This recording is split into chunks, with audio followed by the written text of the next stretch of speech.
பார்வையாளர்கள், தமிழ் உறவுகள் மற்றும் ராவணா நல விரும்பிகளுக்கு வணக்கம். மதிப்புக்குரிய நடிகர் சகோதரர் ராதா ரவி அவர்களை நம்ம சந்திக்க இருக்கின்றோம். ஐயா வணக்கம். வணக்கம். இப்படி நெருங்கிய நண்பர் விஜயகாந்த் கேப்டன், இப்படி பல பேர்களால் மக்களால் அழைக்கப்படக்கூடிய அவருடைய அந்த மறைவு உங்களுக்கு தகவல் வந்த உடனே என்ன உணர்ந்தீங்க? நீண்ட நெடிய காலமாக நெருங்கிய இல்லை நியூ தப்படுத்துக்கு அதுக்கு குறுக்க ரெண்டாவது வாட்டி அட்மிட்டட்னு சொன்ன உடனே ஃபஸ்ட் டைம் அட்மிஷனே it was not okay. Second time admission போட்டாங்க பாருங்க திருப்பி. அப்போ நான் வீட்டில் சொன்னேன் இல்லைன்னு கேளுங்கன்னா, யாருமே இல்லை வீட்டில் வேறு, எல்லோரும் ஊருக்கு போயிட்டாங்க, நான் மட்டும்தான் இருக்கேன். இப்போ நான் நண்பர்கிட்ட என்கிட்ட கூட இருந்த மேக்கப் குமார்கிட்ட சொன்னேன், அதனால் அது ரெண்டாவது வாட்டி அட்மிஷன் பண்ணியிருக்காங்க, நான் கொஞ்சம் யோசிக்கணுன்ற வார்த்தை அப்படியே சொன்னேன். இதே வார்த்தை சொன்னேன். சரி, எங்களுக்கு விஜயகாந்த் நண்பர் இல்லை, எனக்குலாம் உறவினர் மாதிரி.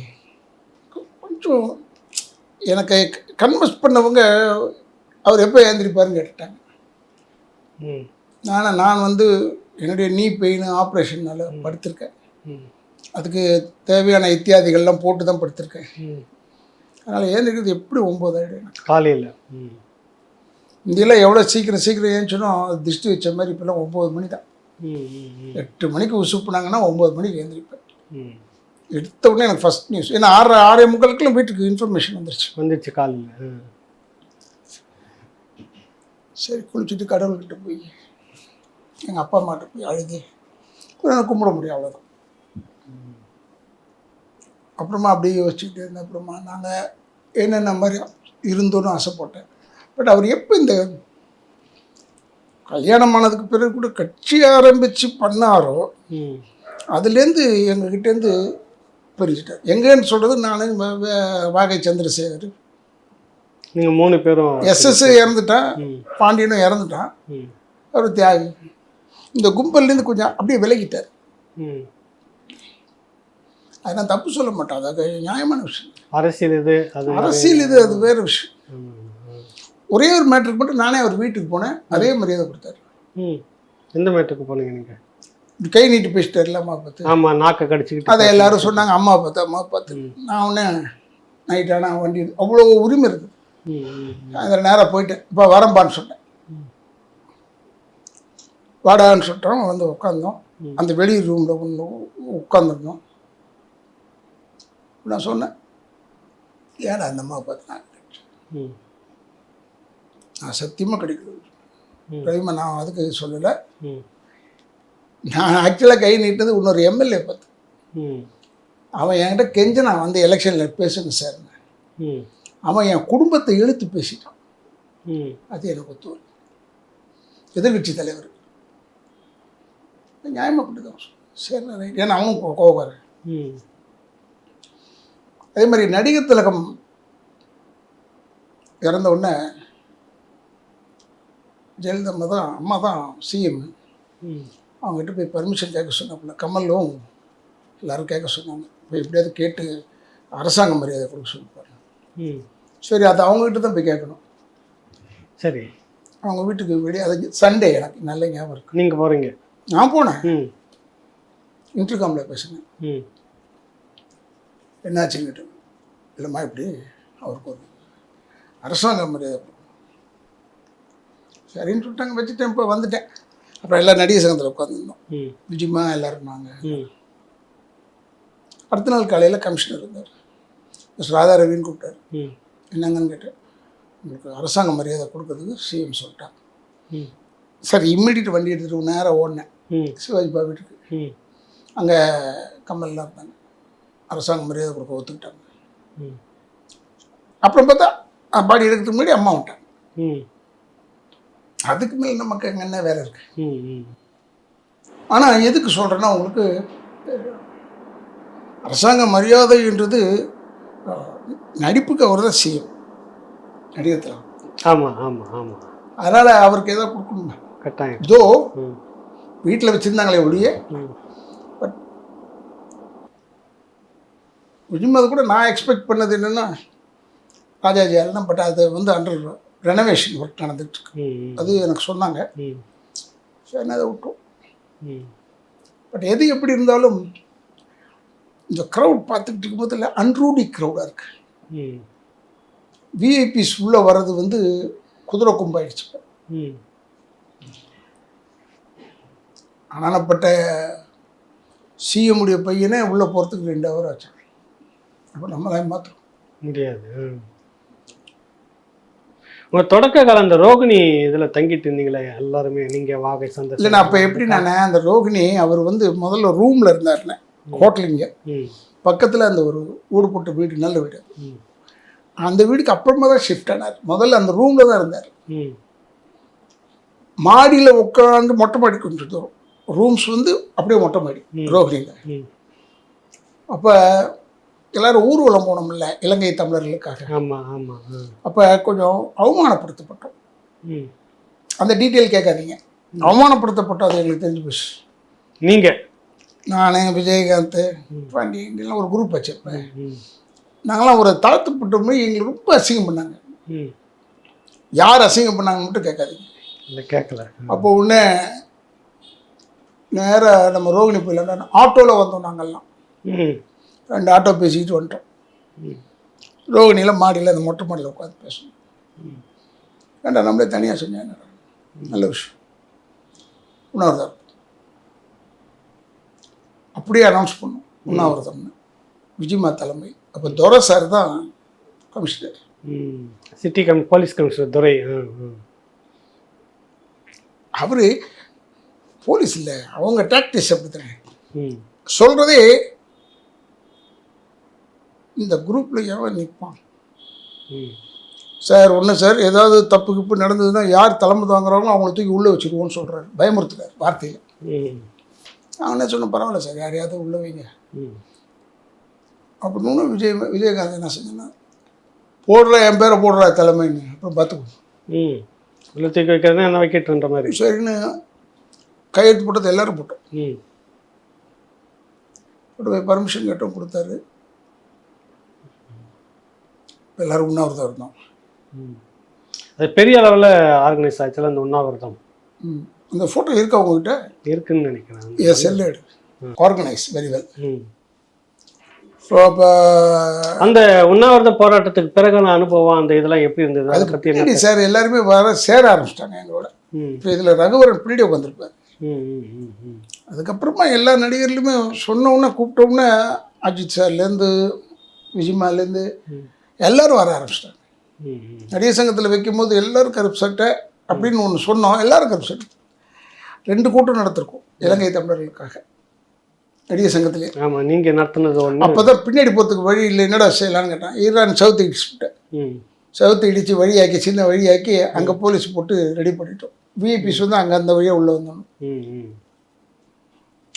ஸோ மாதிரி ஒரு ஆள் அவர். இந்த ஈழத்தமிழர் இலங்கை தமிழ் விவகாரம் இந்த மாதிரியான தலைவர் மேதகு பிரபாகரன் இந்த இதில் எப்படி இருந்தார் உங்ககிட்ட பேச? இல்லை சார், ஒன்று சார், அவனுக்கு வந்து ஒரு இனம் புரியாத பற்று இருந்தது தலைவர் பிரபாகரன் மேலே, இதே பற்று இருந்தது. அதனால தான் பிள்ளைங்க பையனுக்கு பேர் கூட பிரபாகரன் தான் வச்சார், சொல்லுவார் என்கிட்ட. அதே மாதிரி அவருக்கு வாய்ப்பு கிடைக்கும் போதெல்லாம் எப்படியும் இதுக்காக பேசுவார். கூட்டத்தில் பேசி பேர் வாங்குறது, கூட்டத்தில் பேசி கொடுத்துட்டு பேர் வாங்குறதே கிடையாது. தனியாக உட்காந்தாருன்னா அந்த நானே சந்திரசேகரோ எஸ்எஸ்ஓ யாராவது உட்காரணும், உட்காந்து அளவலா. அப்போ அந்த சைடு வீட்டுக்கு வந்துட்டார். அந்த வீட்டுக்கு வந்ததுலேருந்து தான் ஒரு பெரிய விஷயம் என்னென்னா, இந்த அன்னதானம்ன்றது ஸ்டார்டட் அந்த சைடு வீட்டுக்கு போனவங்க தான் ரோகிணியில். அவருக்கே தனி வீடு மாதிரி எடுத்துட்டார். அவர் ஒன்றும் வசதி இல்லாமலாம் வரல, மதுரையிலேருந்து நல்ல வசதியாக இருந்தார். ரைஸ் மில்ல வச்சுருந்தார், எல்லாம் இருந்தார். அவர் அங்கே உட்காந்துட்டு நிறைய விஷயம் அங்கே தான் நாங்கள் உருவாக்கினது. அண்ட் அங்கே பார்த்ததில் என்னென்னா, யார் போயும் இல்லை, சாப்பாட்டுக்கு வந்துட்டு வெறும் வயதில் போக முடியாது சார். உனக்கு அது ஒரு குணம் சார், நல்ல குணம் சார். விஜயமா சாப்பாடு போட்டுக்கிட்டே இருக்க சொல்லுவோம். அங்கே எந்த நேரமும் சாப்பாடு இருந்துக்கிட்டே இருக்கும். 11 மணிக்கு ஆரம்பித்தா 3 மணி வரைக்கும் ஏன் சார் போடுறாங்க. அப்புறமா சாயந்தரம் ஆச்சு டிஃபன் போடுவாங்க. டிஃபன் நைட்டில் உண்டு, அந்த வர நேரத்தை பொறுத்து இருக்கு. அதில் நாங்கள் வரவங்க மாடியில் உட்காந்து பேசிக்கிட்டு இருக்கிறோம்னு தெரிஞ்சதுன்னா நான்வெஜ்ஜில் நல்லா செய்வாங்க அவங்க வீட்டில். அதுக்குன்னு 2 சமயக்காரன் போட்டான் சார். டைனிங் டேபிள் சேர் பின்னாடி இடம் இருக்குது. அந்த அன்னதானம் தான் சார் அவரை வாழ வச்சது. வாழ வச்சிருக்கு. எனக்கு இப்போ கூட சொல்கிறேன், நாங்கள் வந்து நாத்திக குடும்பம். எங்கள் அப்பா வந்து பெரிய நாத்திகர். ஆமாம் ஆமாம். நான் வந்து அவர் எதிர்க்கே இப்படி இவ்வளோ பெருசாக அடிச்சுட்டு குங்குமம்லாம் வச்சுட்டு வருவேன். சபரிமலைக்கு போகிறேன், 37 வருஷமாக போகிறேன். ஒன்றும் கேட்க மாட்டார் எங்கள் அப்பா. அவருக்கு பிடிக்கல, அவ்வளோதான். ஆனால் இந்த விஜயகாந்த் இதை பார்த்ததுலேருந்து, நாட் இப்போ சொல்லலை, 2018 சொல்கிறேன் இந்த கதையை. ஏன்னா அது வரைக்கும் விஜயகாந்த் நல்லா தானே இருந்தார். அந்த ஞாபக மறதி வர்றது, யாருன்னு கேட்குறது, இதெல்லாம் அந்த 18 நினைக்கிறேன். அதுலேருந்து எனக்கு கடவுள் மேலே இருந்த நம்பிக்கையில் அப்படியே குறைஞ்சிக்கிட்டே வர ஆரம்பிச்சிருச்சு. ஏன்னா இவ்வளோ பெரிய தர்ம கர்த்தாக்கே இப்படி ஆச்சுன்னா அப்போ நமக்குலாம் என்ன ஆகுது? இல்லை, எனக்கு வயசு 70, அவருக்கு 71.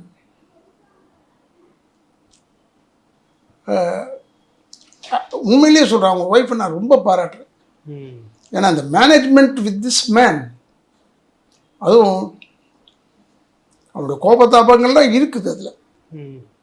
அதெல்லாம் மேனேஜ் பண்ணிக்கிட்டு அப்படியே குடும்பத்தை மேனேஜ் பண்ணிக்கிட்டு அப்புறமா காலேஜ் கட்டினாங்க, கொண்டாங்க, அதெல்லாம் மேனேஜ் பண்ணாங்கல்ல, பெரிய விஷயம் அது. I really appreciate one woman. அப்படியே டோட்டலாக இந்த உடம்பு சரியில்லாமல் இருந்து அமெரிக்காவில் ரிட்டர்ன் வந்திருப்பா. நீங்கள் ஒரு முறை சந்திச்சிட்டீங்க, 2 பேரும் கட்டி பிடிச்சி அழுத சம்பவம் என்ன ஏன் அப்படி நடந்தது? ஓட்டு போடுறது, ஓட்டுக்கு போது போடுப்பான்னு சொல்லிட்டு கேட்க போனேன். கட்டி பிடிச்சோம், உடம்பு சரியில்லை, எடுத்த உடனே கட்டி பிடிச்சிட்டு 2 பேருமே கண்ணீர் விட்டோம். எல்லாம் முடிஞ்சது. அதுக்கப்புறமா பேசும்போது என்னடா கேட்டான். வீட்டில் கூட என் ஒய்ஃபை கேட்டான், அண்ணிலாம் எப்படி இருக்காங்க, நல்லா இருக்காங்க. இன்னும் போட்டு கொடுத்தேன், ஃபோனில் பேசினார். எல்லாம் வச்சுட்டு கொஞ்சம் நேரத்தில் பக்கத்தில் இருந்த ஒரு நண்பர்கிட்ட கேட்குறாரு, யார் இதுன்னு கேட்டார். அதில் வெக்ஸான சார். அவருக்கு பேசிக்கிட்டே வந்து பட்டு வந்து ஞாபகம் மாதிரி வந்துருச்சு. அந்த அந்த ஒரு செகண்ட் தான். அப்போ நான் சொன்னேன், நீ ஓட்டு போட கூட வராதப்பா, நீ அப்படியே இருந்துக்க, ட்ரபிள் பண்ணாத அப்படின்னு சொல்லிட்டு நான் வந்துட்டேன். வந்துட்டேன்னா அப்போ சும்மா வந்திருப்பேன். பட் இருந்தாலும் அதை நினச்சி என் வீட்லேயே என்ன ஆயிடுச்சுன்னா, அந்த விஜயகாந்த் படம் போட்டாங்கன்னா என்னை உட்காந்து, சிவாஜி சார் படமும் விஜயகாந்த் படம் போட்டாங்கன்னா பார்க்காதீங்கன்னு சொல்லுவாங்க. ஏன்னா நான் எப்படி பார்த்துக்கிட்டே இருப்பேன். திடீர்னு பார்த்தா சும்மா ஆடுவேன், அவ்வளோதான். அது என்ன கொஞ்சம் நேரம் அழப்போகிறோம். இது எதுக்கு உங்களுக்கு கஷ்டத்தை உண்டாக்கிருக்கோம்னு இருக்கு. நான் ரொம்ப வெளியெல்லாம் நடிக்க மாட்டேன் சார். வெளியே எல்லாரோடைய அன்னோன்யமாக இருப்பேன். நான் என்ன ஃபீல் பண்ணுறேன்றது எனக்கு மட்டும்தான் தெரியும்.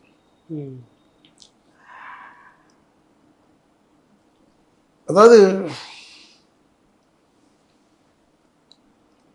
இப்போ அவன் இறந்துட்டான்னு இஸ் ஸ்டில் லிவிங் சார். உண்மையில இப்போ கூட வாழ்ந்துக்கிட்டு இருக்கான். எங்கேயோ வாழ்கிறான், எங்கேருந்தோ பார்த்துக்கிட்டு இருக்கான். நம்ம அவனுக்கு என்ன, ஆனால் அந்த ஒரு மாஸ்க் ஒன்று போட்டுடுறாங்க, அப்புறம் கூலிங் கிளாஸ் போட்டுற, ஃபேஸே பாதி மறைஞ்சு போகுது. அதுதான் எனக்கு புரியல. பாவம், அவங்களுக்கு என்ன சிரமம் அது நமக்கு தெரியாது. கடைசியாக ஒரு நிகழ்ச்சியில் பேசும்போது நீங்கள் அவரை பற்றி பேசும்போது 71க்கு பிறகு உனக்கு திரும்ப வருவேன், நீ முதலமைச்சராக வந்து உட்காருவேன், இல்லைன்னா கடவுள்னு ஒன்று இருக்காதுன்னு பேசியிருக்கீங்க, ஞாபகம் இருக்கு? ஆமாங்க. இப்போ என்ன நினைக்கிறீங்க? இப்போ கடவுள் இல்லைன்னு சொல்கிறேன். எப்படின்னா அவனை வச்சு தான் கணக்கு கால்குலேஷனு. அவனை விட தர்மம் பண்ண முடியாது, அவனை விட அன்னதானம் பண்ண முடியாது. புரட்சித் தலைவர் வந்து பேச முடியாமல் இருந்த நிலைமையில் கூட முதலமைச்சராக தானே சரியாக இருந்தார்.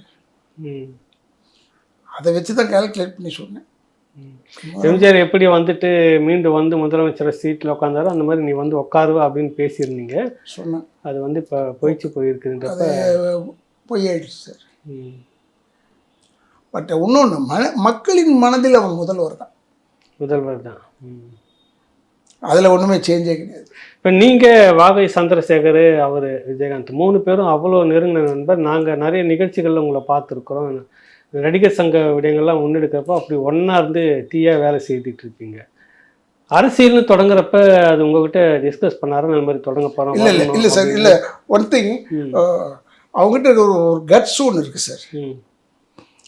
அந்த கட்ஸ் எப்போ வேலை செய்யும்னு யாராலும் சொல்லிட முடியாது. ம் டம்முன்னு போய்ட்டு கட்சி ஆரம்பிக்க போகிறேன்லாம் சொன்னதெல்லாம் சொல்லிட்டான், பேசிட்டான். ம் அப்படியாப்பா சரிப்பான்னு சொல்லி திடீர்னு பார்த்தா தலைவரோட உட்காந்து கலைஞரோட உட்காந்துட்டு இன்விடேஷன் கொடுக்குறான், கட்சி ஆரம்பிக்க போகிறேன். ம் சார் அவருக்கு தெரியாதா, நீ ஆரம்பிச்சோன்னா என்னை எதிர்த்து தான் பண்ண போகிறேன்றது தெரியுமில்ல. அதையும் மீறி அவர் பெருந்தன்மையாக வாங்கிட்டார். வாழ்த்து சொல்லி அனுப்பிச்சார். வந்து சொன்னான் சங்கத்தில், வாழ்த்து சொல்லி அனுப்பிச்சார். அந்த அளவு ஒரு அறிவொழி யாரா இருக்கா உலகத்தில்? அப்போவே யோசிச்சிருப்பார், ஓஹோ இவன் நம்மளை ஏற்று தான் வரப்போகிறோம், இவன் பெருசாக வருவோம், அவருக்கு தெரியும். அதே மாதிரி தான் ஆச்சு பின்னாடி ஆஃப்கோர்ஸ். பட் எங்களெல்லாம் ஒரு ஒரு இன்வைட் சொல்லியிருந்தேன்னா நாங்களும் அந்த மாதிரி ஸ்டேஜில் தானே சார் சொல்லியிருந்தா போயிருப்பீங்க, வாங்கன்னா டெஃபினட்டாக போயிருப்போம். நண்பர்களுக்கு எதுவும் சிக்கல் நம்மளால வந்துடக்கூடாது, நம்ம ஏற்று அரசியல் அப்படிலாம் இல்லை, அதெல்லாம் இல்லைங்க. என்னை எதிர்த்து ஒன்றும் இல்லைங்க. அவனுக்கிட்ட நீங்கள் என்ன வேணால் செய்யலாம், யூ வில் ப்ரொடெக்ட் யூ. எப்படி கலைஞர் வந்து அதில் இருக்கிறவங்களுக்கு ஏதாவது பிரச்சனைனா கடைசி வரைக்கும் கூட நிற்பாரோ, விட மாட்டார். உதாரணத்துக்கு சொல்கிறேன், தன்சேகர் இருக்கார்ல, தன்சேகர் கவுன்சிலர் இருக்கார்ல, அவர் வந்து ஒரு பிரச்சனையில் ஜெயலலிதா பீரியடில் அப்போ ஏதோ ஒரு பிரச்சனையாச்சு, கலைஞர் நடு ரோட்டு மவுண்ட் ரோடில் சேர போட்டு உட்காந்துட்டார். தர்ணா கடைசி வரைக்கும் ஹெல்ப் பண்ணுவார். அந்த எண்ணங்கள் அதே மாதிரி விஜயகாந்த் விட்டு கொடுக்க மாட்டார். சில நேரத்தில் இந்த நாக்கு துத்துனார் கொண்டாடுறார். அதான் நான் நேராக போய் கேட்டிருக்கேன். நேராக போய் கேட்டேன், என்னடா நீ ஏன்டா போயிடும், நான் அவங்கள பார்த்து செய்யலடா, அது இந்த எம்எல்ஏ ஒருத்தங்க நான் திட்டான், என் குடும்பத்தை திட்டான். நீங்கள் அவன் ஃபோர்ஸை பத்தலே தெரியுமே. ஏந்திரிச்சிட்டான், ஏந்திரிச்சவனு அதுக்கப்புறம் ஒன்றும் தடுக்க முடியாது. ஒரு நல்ல தர்மவான் சார். உண்மையிலே இந்த சகோதரர் பார்த்தசாதி இருக்கார், சுதீஷ் இருக்கு. சுதீஷ் வந்து மச்சினர், அவங்களாம் கூடவே வந்து ரொம்ப ஹெல்ப்ஃபுல்லாக இருப்பாங்க.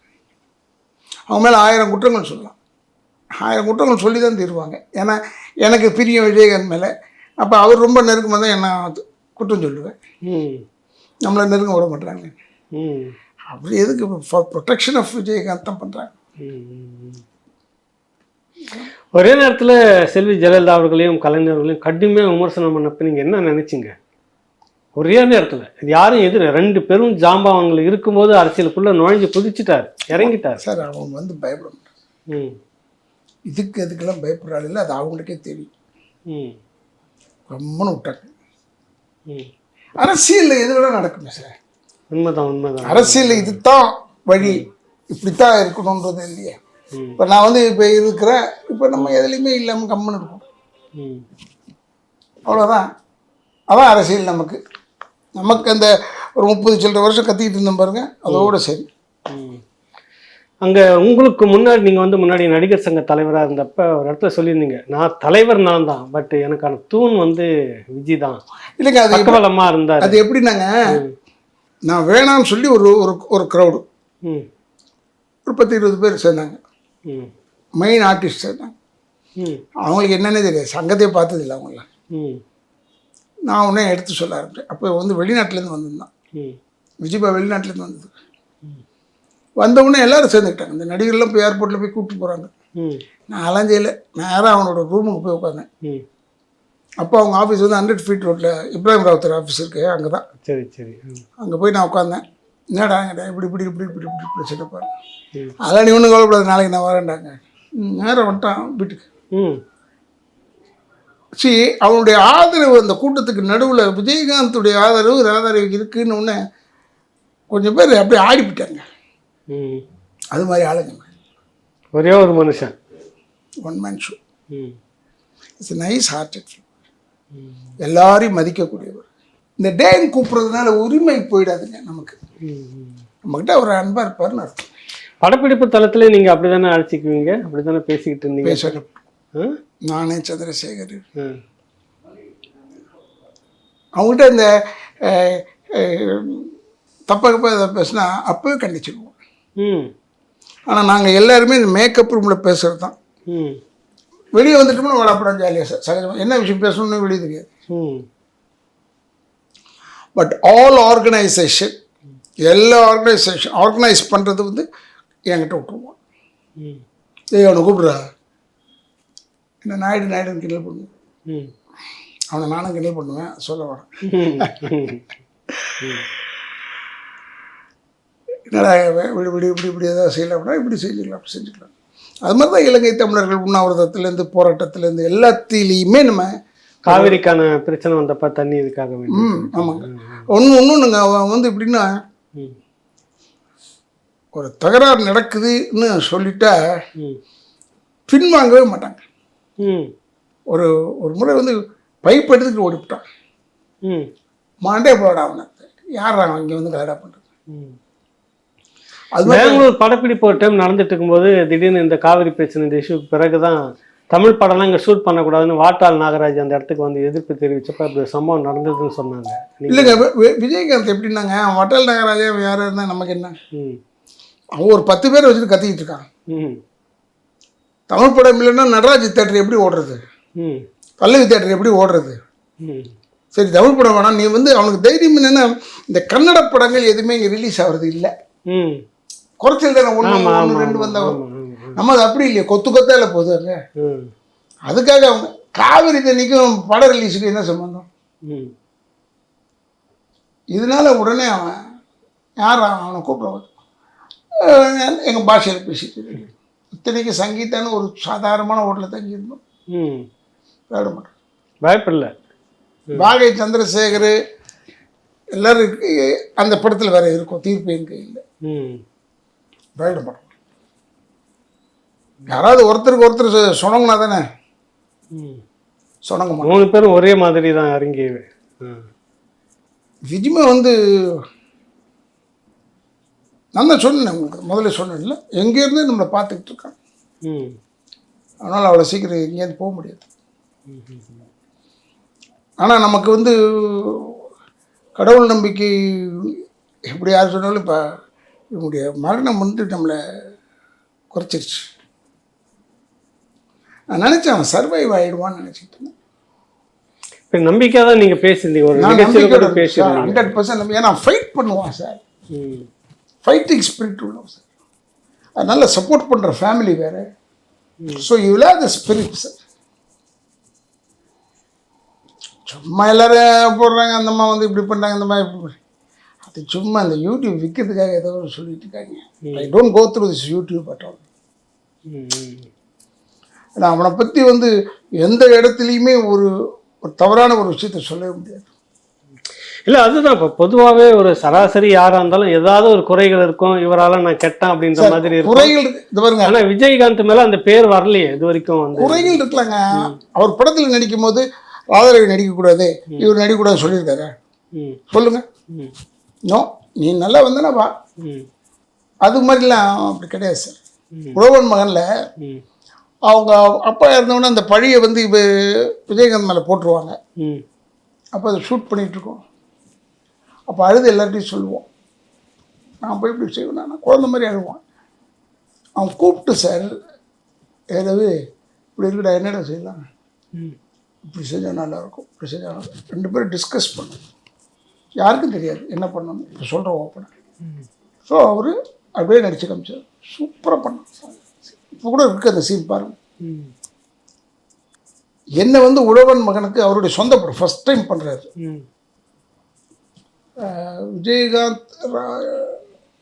விஜயகாந்த் கம்பெனி தான் அது ஃபஸ்ட்டு டைம் அவர் ப்ரொடியூஸ் பண்ணுறாரு உழவன் மகனில். அப்போ ஃபஸ்ட்டு 7 days ஷூட்டிங் ஓபிச்சிட்டுப்பார்.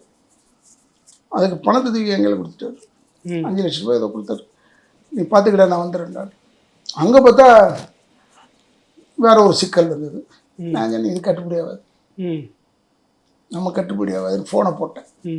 என்ன வச்சுமா நீ வந்தால் தான்டா சரியாகும், என்னை ஒத்து வரல, விஷயத்த சொன்னேன், வந்து இறங்கிட்டேன். அவன் வந்து எல்லோரும் எமரால்டு ஹவுஸில் தான் ரூம் போட்டுருணும். அவன் வந்தோடனே எல்லோரும் பயந்து போய் தான் வேலை செய்வான். அவன் சாட்டை எடுத்துருப்பான், அவ்வளோதான். எல்லோரும் ஆனால் என்ன சொன்னாங்க சில பேர், நீங்கள் எதாவது சொன்னீங்களா சார்? நான் அவனும் சொல்லப்பா, நமக்கே தான் இருக்கு, அவரே வந்தாருன்னு சொல்லிவிட்டேன். ஆனால் நான் தான் சொன்னேன். அப்படி ஒரு க்ளோஸ்னஸ் சார். டே என்னடா விஜய் அப்படின்னு சொல்லிட்டான்னு சொல்லி தானே சந்திரசேகரை கட் பண்ணாங்க. எதுக்காக அதே கட் பண்ண? அவன் எப்பயுமே கூப்பிடுறது வந்து டே விஜய் அப்படி கூப்பிடுவான். சரி. இப்போ என்ன கூட விஜயகாந்த் வந்து டே ரவி அப்படி தான் கூப்பிடுவேன். இப்போ நான் தான் விஜயமான்னு சொல்லுவேன். அதுக்காக யாருக்கும் கோபம் வந்ததில்லை. பட் என்னையும் சந்திரசேகரையும் முள்ளமா ஃபஸ்ட்டு கட்டு வந்து இவர் வாகை.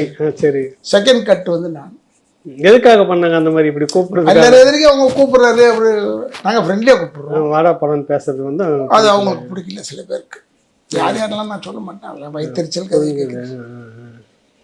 அது தாண்டி உங்ககிட்ட பேசியிருக்கிறார்ல, பழகிருக்கிறார்ல, என்ன பேசியிருக்காரு, பழகிருக்காரு. இப்பவும் சரி. அதான் நான் தான் சொன்னேன் உங்களுக்கு ஓட்டு கேட்கறதுக்கு போனால் அப்பவே பேசினாரு 18 தானே இப்போ நான் தலைவராக வந்தேன் திருப்பி. ஆமாம் ஆமாம்.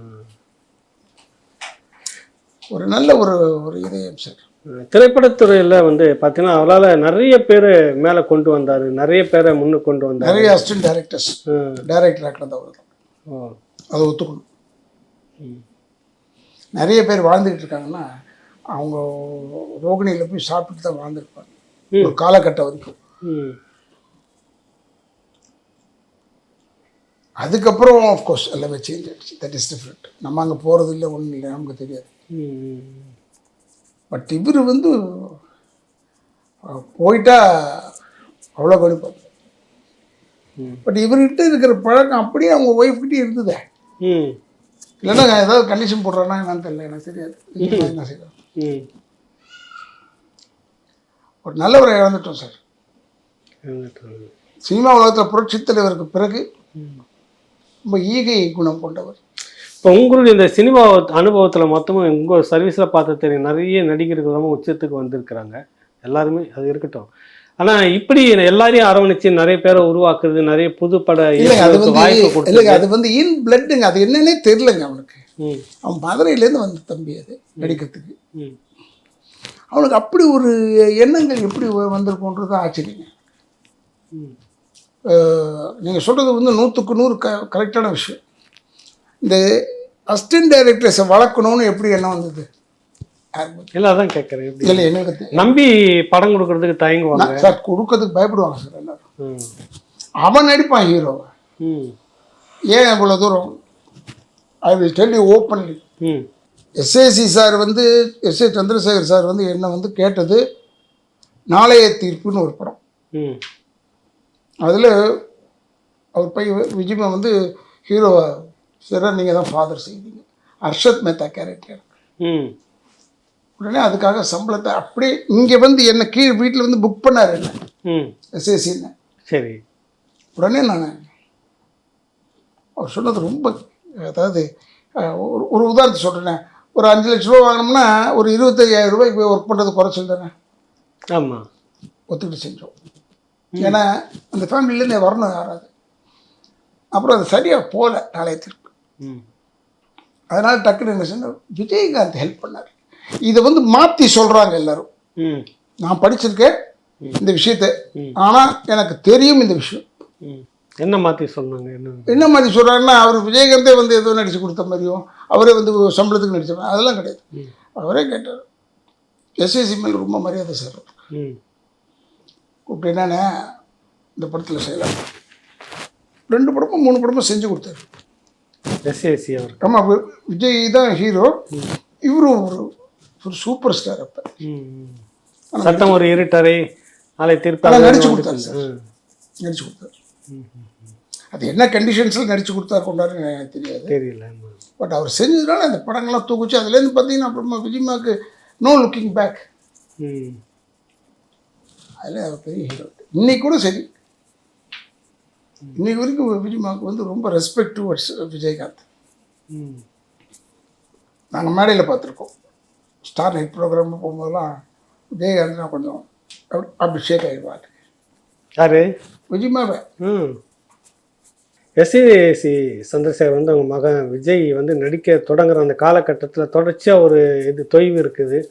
அந்த நேரத்தில் வந்து விஜயகாந்தை வந்து கான்டாக்ட் பண்ணி இந்த மாதிரி உங்களுடைய படத்தில் வந்து கூட கோஆர்டினேட் பண்ணி தம்பி மாதிரி நடிக்க வச்சு கொண்டுட்டு போகணும்னு கேட்டுக்கிட்டு தான் சொன்னாங்க. இருக்கலாம்.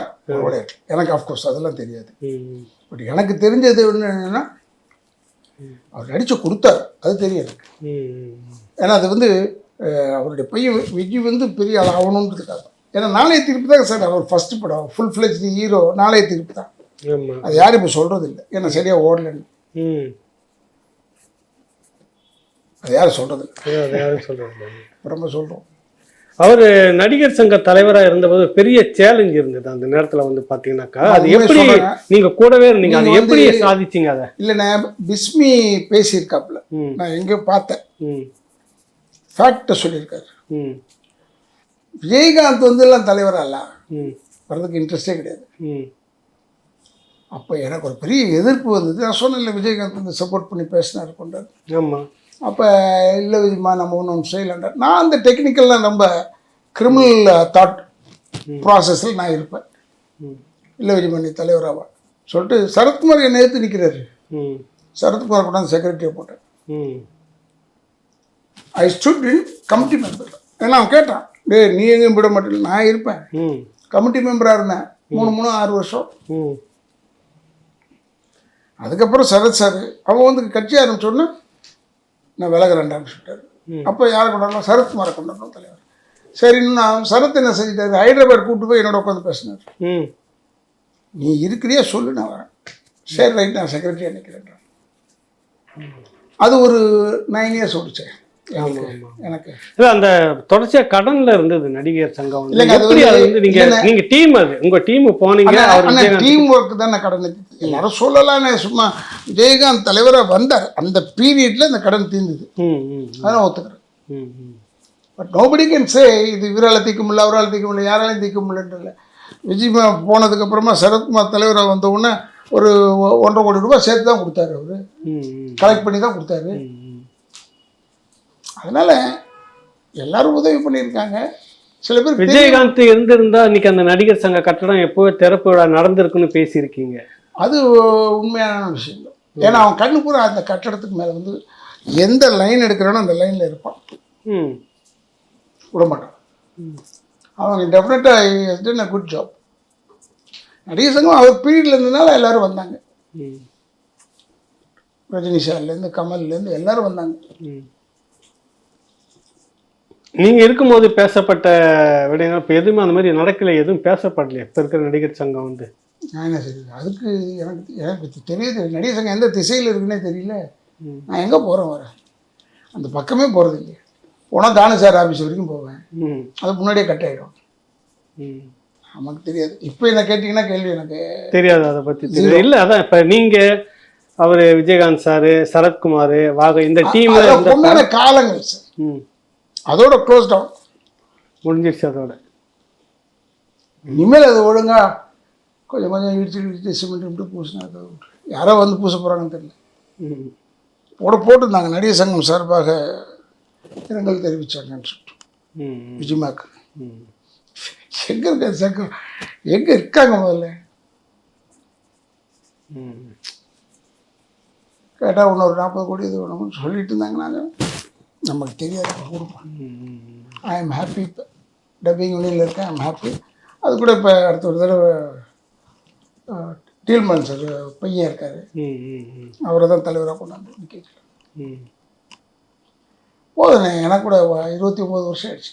நிறைய சர்வீஸ் இதில் பண்ணிட்டீங்க. அதெல்லாம் சர்வீஸ் பண்ணுறப்போ உடம்பு இல்லை, வயசு இல்லை, எதாக இருந்தாலும் என்னமோ தெரியல, ஏதாவது நினச்சிக்கிட்டு ஆடி வரேன்னு போடுறேன். அதெல்லாம் அப்போ வீக் ஆகிட்டுன்னு அர்த்தம் இல்லை.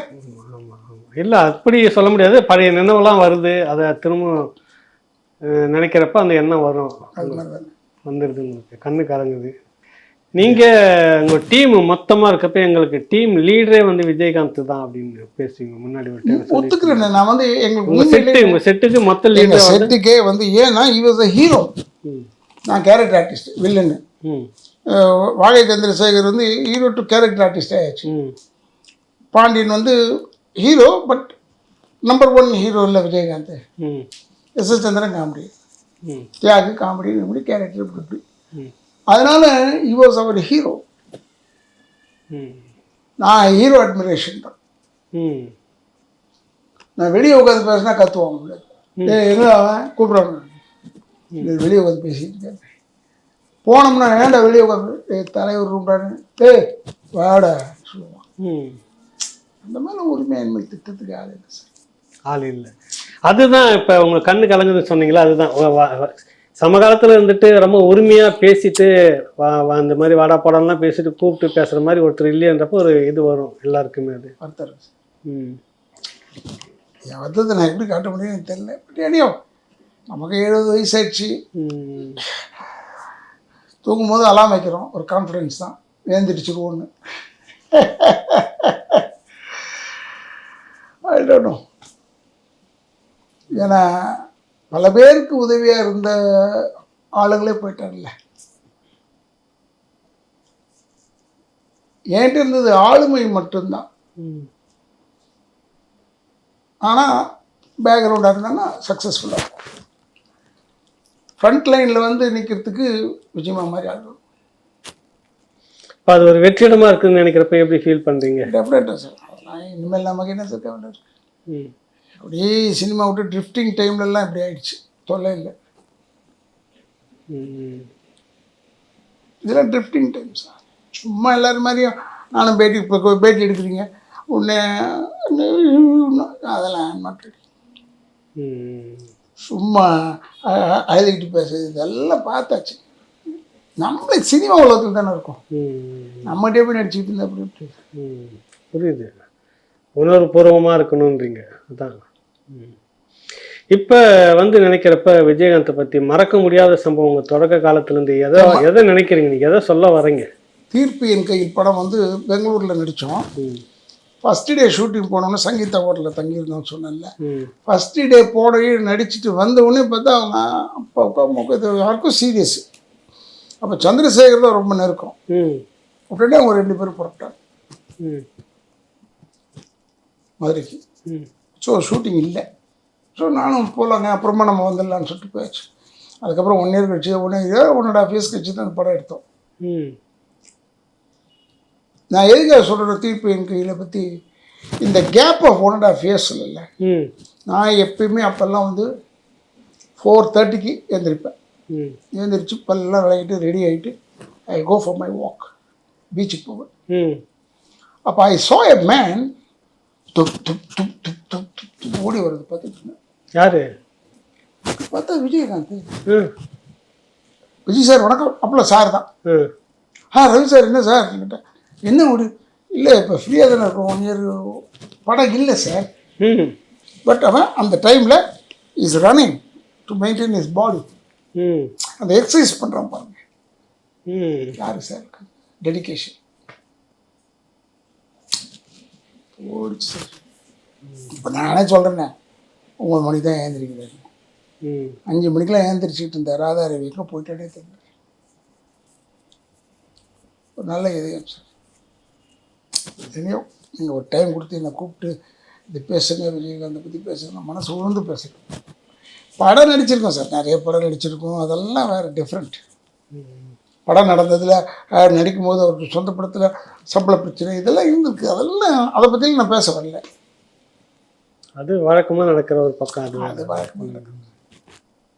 மனிதாபிமானன்றதை அவர்கிட்ட எப்படி நீங்கள் பார்த்துருக்கீங்க? அது வந்து டன் டன் டன் டன் மனிதாபிமானம். எப்படி எதிர்க்க கத்துறானே ஒழிய ஊழியம் கத்திடுவான். அப்புறமா இல்லைடா வேணாம் அப்படி சொல்லுவான். ஏதோ ஒன்று சொல்லுவான், காம்பன்சேட் பண்ணுறான் பாருங்க. அது நீங்கள் சந்தித்த மாதிரி எதாவது பார்த்த மாதிரியான தகவல் இருக்குங்களா? இல்லை சார், எப்படி நான் சந்திச்சேன்னா அது வந்து ஒரு தனியான கேரக்டரைசேஷனை பிரிக்க முடியாதுல்ல. அது இன்பார்ன் குவாலிட்டிஸ் மாதிரி. மனிதாபிமானத்தின் உச்சி. ஆனால் அதுக்காக ஒரு தனியாக ஒரு ஸ்பாட் எடுத்துகிட்டு செய்ய முடியாது. விளையாட்டு பிள்ளைக்கு விளையாட்டு பிள்ளையாக இருப்பான், பெரிய ஆளுங்களுக்கு பெரிய ஆளுங்களாக இருப்பான். அப்படி இருந்தவன் சார்.